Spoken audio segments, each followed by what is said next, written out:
तो जैसा कि लास्ट पार्ट में हमने देखा था, त्यांग लेन लुओ फेंग से आइस प्रिजन से बाहर निकलने के लिए सेंसर के बदले ट्रेजर ऑफर करता है, पर लुओ फेंग बार बार उसे मना कर रहा था और आखिर में त्यांग लेन डिवाइन बीस्ट इनहेरिटेंस टोकन देकर उसे डील कर लेता है। बाद में स्काई वुल्फ लीडर आकर अपनी पावर से त्यांग लेन और लुओ फेंग को उस प्रिजन से रिलीज करवा देता है। साथ ही उसे लुओ फेंग की रियल पावर भी पता चल गया था। वो उसे किल करना चाहता था, पर तभी क्योसिटी लॉर्ड का क्लोन बॉडी आकर लुओ फेंग को बचा लेता है और लुओ फेंग डिसाइड करता है कि वो डिवाइन बीस्ट टोकन अपने मास्टर किंग टुयान को देगा, क्योंकि वो टोकन किंग टुयान के लिए सबसे ज्यादा इम्पोर्टेंट है। और अब आगे तो ये एपिसोड स्टार्ट होती है और हम देखते हैं लुओ फेंग अपने मास्टर किंग जेनियान के पास होता है और वो उन्हें सारी चीजें बता रहा होता है कि कैसे उसने डिवाइन बीस्ट टोकन हासिल की। किंग जेनियान बीस्ट टोकन को अपने हाथ में लेकर काफी ज्यादा शॉक हो जाते हैं और लुओ फेंग से कहते हैं तुम तो काफी ज्यादा इम्प्रेसिव हो, क्योंकि ना सिर्फ तुमने वेनरेबल किंग काओ से बचा, बल्कि तुमने तो इसे हेवनली वर्ल्ड के मुंह से भी छीन लिया। और वैसे भी तुमने इतना बड़ा रिस्क लेकर इतनी वैल्यूएबल ट्रेजर हासिल की है। तुम वाकई में इस ट्रेजर के लायक हो और ये ट्रेजर तुम्हारे लिए भी काफी ज्यादा यूजफुल है, तो तुम ऐसे प्रीसियस ट्रेजर मुझे कैसे दे सकते हो। और वो ट्रेजर लुओ फेंग को वापस देने लगते हैं, पर लुओ फेंग हंसते हुए मास्टर को रोकता है और कहता है मास्टर मुझे पता है इस ट्रेजर की मुझसे ज्यादा जरूरत आपको है, इसलिए आप इसे रख लीजिए। मैं तो ह्यूमन रेस का डिसाइपल हूँ और मुझे ह्यूमन रेस से जो भी रिवॉर्ड मिलती है वो ही मेरे लिए काफी है। लुओ फेंग की बात सुनकर मास्टर हंसते हुए कहते हैं बहुत बढ़िया, मैंने तुम्हें अपना डिसाइपल चुनकर काफी सही डिसीजन लिया था, लेकिन बस तुम्हें थोड़ा वेट करना होगा। इस पे लुओ फेंग कहता है नहीं नहीं कोई बात नहीं, ये मेरे लिए कोई बड़ी बात नहीं है, क्योंकि क्यूरियोसिटी लॉर्ड ने कहा था कि जब से हेवनली वॉल्ट ने मेरी रियल आइडेंटिटी देख ली है वो जरूर जल्दी पूरे यूनिवर्स में इस न्यूज को फैला देगा, जिससे यूनिवर्स के पीक रेस हमारे पीछे पड़ जाएंगे और तुम्हें मारने की पूरी कोशिश करेंगे। और ऑब्वियस सी बात है ह्यूमन रेस ऐसे शांत रहकर तमाशा नहीं देख सकता, और मैं यही वजह बताकर तुम्हारे लिए ह्यूमन रेस से 20 इनहेरिटेंस टोकन के लिए अप्लाई करूंगा, ताकि तुम जल्द से जल्द स्ट्रॉन्गर बन जाओ और तुम्हें किसी भी एनिमी से डरने की जरूरत नहीं है। और अब ये बात किंग टुयान को भी पता चलता है, तो वो भी लुओ फेंग से कहते हैं तुम्हारे टैलेंट और क्यूरियोसिटी लॉर्ड के गाइडेंस की वजह से हम जरूर कामयाब होंगे। और अब हमें पता चलता है कि क्यूरियोसिटी लॉर्ड की रिक्वेस्ट की वजह से लुओ फेंग को ह्यूमन रेस से 20 इनहेरिटेंस टोकन मिल जाती है। ये टोकन गोल्ड और स्पेस पाथ वाला होता है, जो कि लुओ फेंग की कल्टीवेशन पाथ को बिल्कुल ही परफेक्ट मैच करता है। इससे लुओ फेंग की लॉज और उसकी स्ट्रेंथ बहुत ही जल्दी बढ़ेगी। अगले ही पल हम देखते हैं लुओ फेंग अपने मास्टर किंग टुयान के साथ क्यूरियोसिटी लॉर्ड के टेलीपोर्टेशन एरिया में आता है। मास्टर उसे बताते हैं कि यहाँ से जो कोई भी टेलीपोर्ट होता है उसे ट्रैक करना बिल्कुल ही इम्पॉसिबल है, क्योंकि ये टेलीपोर्टेशन एरिया ट्रैकिंग को ब्लॉक कर देता है और हम सेफली यहाँ से टेलीपोर्ट होकर एंसेस्टर लैंड जा सकते हैं और किसी को हमारे बारे में पता भी नहीं चलेगा। तभी लुओ फेंग किंग टुयान से बताता है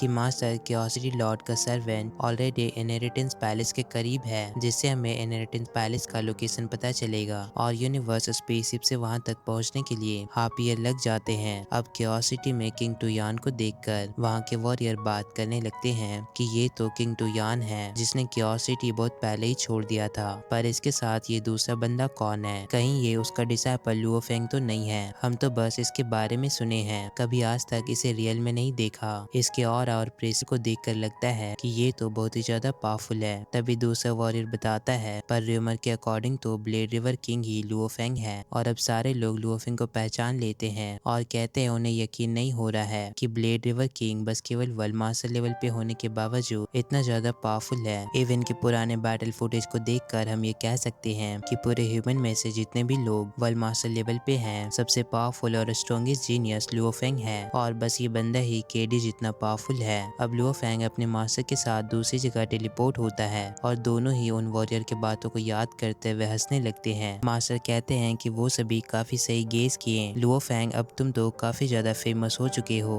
इस पे लुओ फेंग कहता है मास्टर वैसे भी ह्यूमन में ज्यादातर कोई पावरफुल नहीं है और वो मैं ही हूँ जो कि आपके सबसे ज्यादा करीब है, इसलिए वो सभी आसानी से गेस कर लिए। मास्टर कहते हैं अब तो तुम मुसीबत में पड़ने वाले हो। लुओ फेंग हंसते हुए कहता है क्या ही फर्क पड़ता है, फेमस होना कोई बुरी बात नहीं है। फिर वो दोनों टेलीपोर्ट होकर आगे बढ़ने की कोशिश करते हैं, पर वो ज्यादा दूर नहीं जा पाते। लुओ फेंग बताता है कि उसके पास एक बायोलॉजिकल स्पेसशिप थी जो कि लाइट की स्पीड से 80 टाइम फास्ट ट्रैवल कर सकती थी, पर वेनरेबल येंदाकू ने उसे ले लिया। मास्टर कहते हैं परेशान होने की जरूरत नहीं है, मेरे पास भी एक स्पेसशिप है जो कि स्पीड ऑफ लाइट से 90 टाइम ट्रैवल कर सकती है। एटलीस्ट अब मेरे पास कुछ है जिसकी वजह से तुम प्राउड फील कर सकते हो। और अब वो अपना स्पेसशिप बाहर निकालते हैं और दोनों आगे की ओर निकल जाते हैं। सफर के दौरान लुओ फेंग अपने थर्ड मेटल प्लेट की कल्टीवेशन करने लगता है, जबकि किंग टू यान वोडका पीकर एंजॉय करते हैं। और काफी देर तक ट्रैवल करने के बाद वो किसी दूसरे यूनिवर्स में आ जाते हैं। किंग टू यान लुओ फेंग को उठाते हैं और बताते हैं कि अब वो इनहेरिटेंस पैलेस पहुंचने वाले हैं। ये सुनकर लुओ फेंग भी एक्साइटेड हो जाता है और वो अपने सामने पीकॉक फेदर जैसा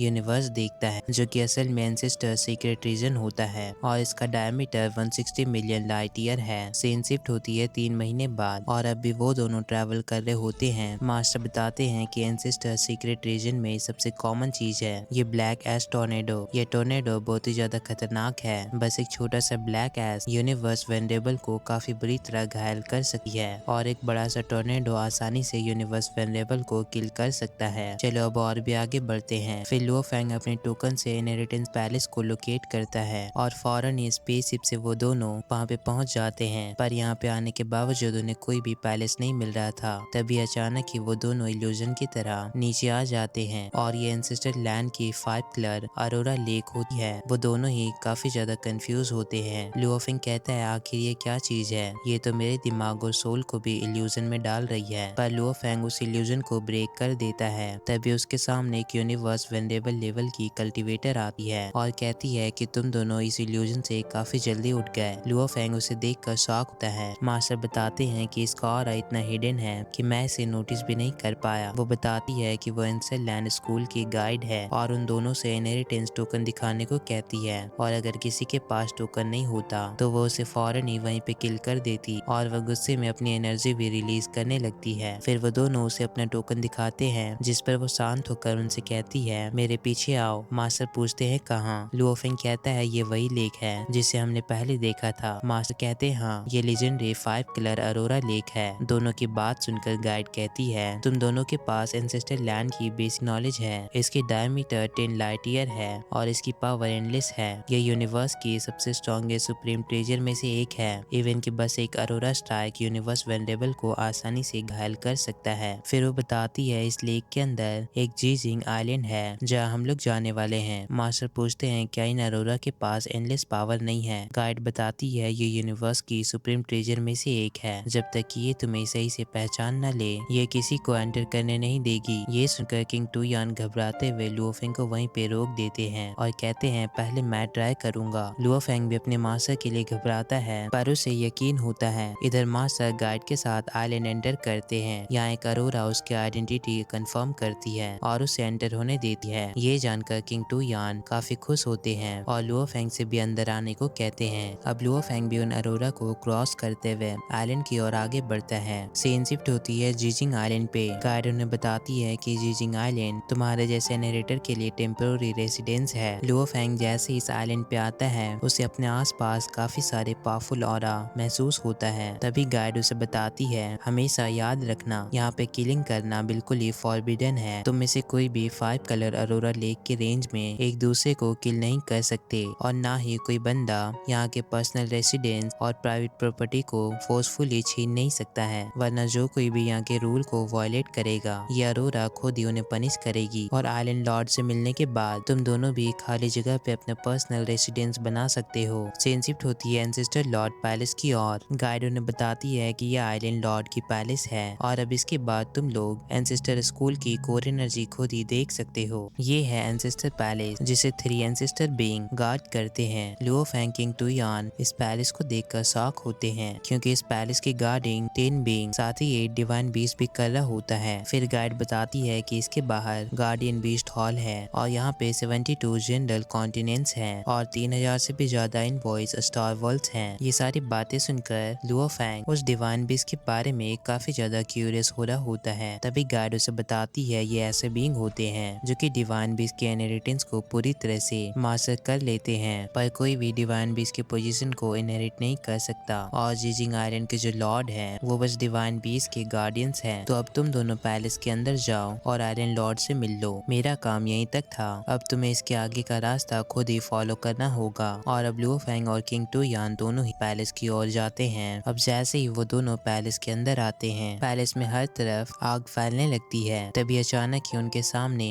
आइलैंड लॉर्ड बीस्ट अपीयर होता है और कंफ्यूज मत होना, ये डिवाइन बीस्ट नहीं है, बल्कि ये तो डिवाइन बीस्ट का एक गार्डियन है, यानी जिजिंग आइलैंड का Lord. Luo Feng island Lord beast को देखकर, उसकी पावर को देखकर कहता है ये तो फायर एंड स्पेस लॉ है, और दोनों ही उस बेस को ग्रेट करते हैं। आइलैंड लॉर्ड बीस्ट कहता है अब से तुम दोनों जिजिंग आइलैंड के इनहेरिटर्स हो, मैं तुम दोनों को ग्लोरी वर्ल्ड की एक्सेस देता हूँ, साथ ही लैंड ऑफ ट्रेजर की और सीक्रेट रीजन लैंड्स की भी। लुओ फेंग और उसके मास्टर को इन तीनों जगह की एक्सेस मिल चुकी है। साथ ही वो बीस्ट उन्हें वर्चुअल वर्ल्ड का सेंसर रिसीवर देता है, जिनसे वो दोनों ग्लोरी वर्ल्ड एंटर कर सकते हैं। साथ ही वो बीस्ट बताता है कि इस पैलेस के बाहर 3 वाटर स्क्रीन है, जो कि असल में टेलीपोर्टेशन चैनल है, और ये टेलीपोर्टेशन चैनल उन्हें 3 जगह पे टेलीपोर्ट करती है, glory world, land of treasure और एंसेस्टर सीक्रेट रीजन। फिर बीस्ट बताता है कि इनहेरिटेंस लैंड पे तुम्हें डिवाइन बीस्ट की इनहेरिटेंस मिलेगी, तुम यहाँ पे लॉ को ऑब्जर्व कर सकते हो, और हर एक सीजन सबसे पहले तुम्हारे लॉ को चेक करेगी। और डिवाइन बीस्ट इनहेरिटेंस 7 लेवल्स में डिवाइडेड है, और हर एक लेवल में फ्री अपॉर्चुनिटी भी है, और अगर तुम्हें एडिशनल सेशन भी चाहिए तो तुम्हें ग्लोरी वर्ल्ड में ज्यादा से ज्यादा पॉइंट अर्न करने होंगे। ये सुनकर लुओ फेंग काफी ज्यादा खुश होता है। साथ ही वो दिखाता है कि उसका टोकन अब 3rd लेवल तक पहुंच चुका है, क्योंकि वो सेशन भी कंप्लीट कर रहा था। साथ ही ग्लोरी वर्ल्ड में पॉइंट भी अर्न करता है। लुओ फेंग फर्स्ट टाइम में 3rd लेवल को अचीव कर लेता है, जो कि काफी बढ़िया स्टार्टिंग है। तभी किंग टूयान भी अपनी टोकन को दिखाते हुए लुओ फेंग के पास आते हैं। लुओ फेंग बताता है कि वंडरफुल इनहेरिटेंस को एक्सपीरियंस करने के बाद किंग टूयान को ऐसा फील हो रहा था कि वो कई सालों से यूनिवर्स वंडरफुल लेवल में अटके हुए थे, और जैसे ही उन्हें ये इनहेरिटेंस मिला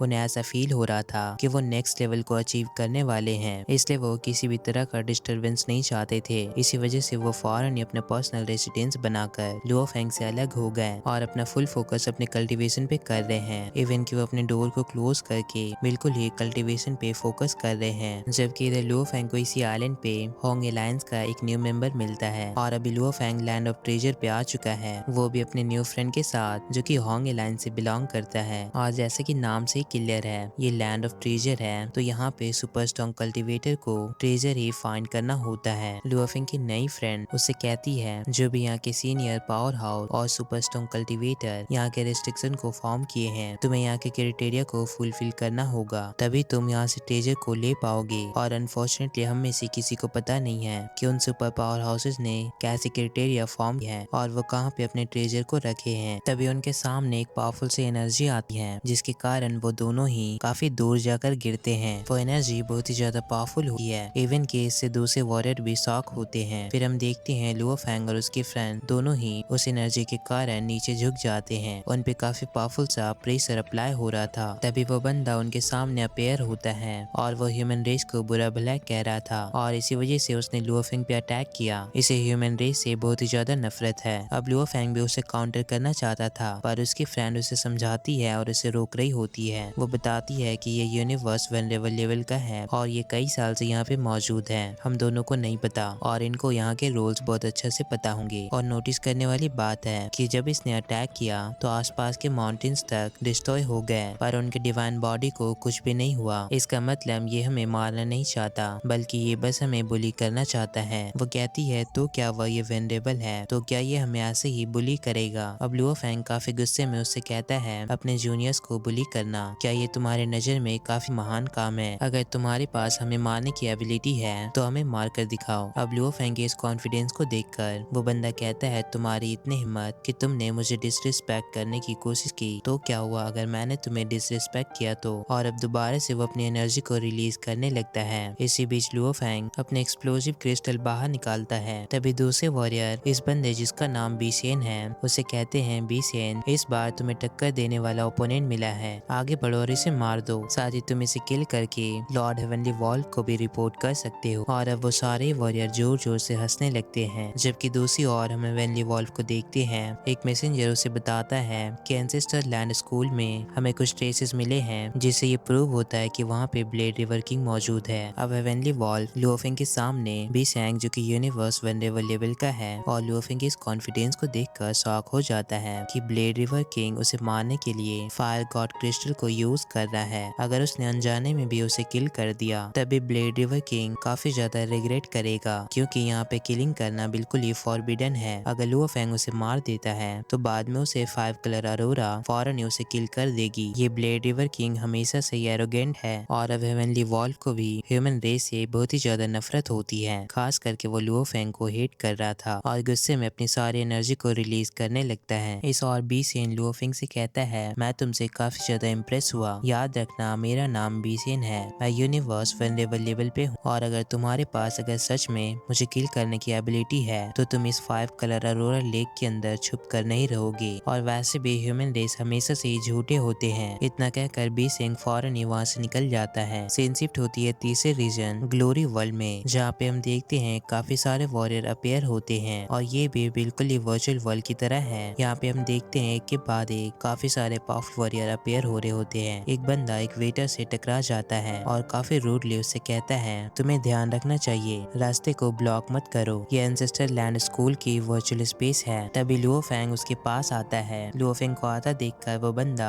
काफी रूडली वहाँ से निकल जाता है। लुओ फेंग बताता है कि ग्लोरी वर्ल्ड बिल्कुल भी वर्चुअल यूनिवर्स से कंपेयर करने के लायक नहीं है। मुझे यहाँ पे बस केवल एक यूजफुल फीचर लगा और वो है सेंट्रल प्लाजा। यहाँ पे वॉरियर गैदर होते हैं और आपस में बैटल करते हैं। फिर लुओ फेंग यहाँ के सीन को ऑब्जर्व करके बताता है कि यहाँ के वॉरियर पहले ही काफी सारे स्मॉल ग्रुप बना चुके हैं और सारे वॉरियर एक दूसरे से बिल्कुल ही अलग है। सभी के पास स्ट्रॉन्ग सा ऑपोजिशन है और जो भी वॉरियर यहाँ पे न्यू आते हैं सारे ही लोग उसे टारगेट करते हैं। और अब लुओ फेंग उनके सामने खुद ही एक्सेप्ट करता है कि वो ही ब्लेड रिवर किंग है, क्योंकि अंदर ही अंदर सभी को पता चल रहा था कि लुओ फेंग ही ब्लेड रिवर किंग है और काफी सारे एलियन वॉरियर इसके लिए लुओ फेंग का मजाक भी बनाते हैं। तो लुओ फेंग एक नोटबुक में खुद ही अपना नाम ब्लेड रिवर किंग लिखकर एक्सेप्ट करता है, बट क्योंकि वो चाइनीज टेक्स्ट में लिखता है तो वो एलियन वॉरियर को समझ नहीं आता है, इसलिए वो लुओ फेंग को इलिटरेट समझते हैं। इधर बवाता बताती है इडियट ये अर्थ की स्क्रिप्ट है और कुछ वॉरियर को यकीन हो जाता है कि असल में लुओ फेंग ये ब्लेड रिवर किंग है। और इसी के साथ ये एपिसोड यहाँ पे एंड होती है।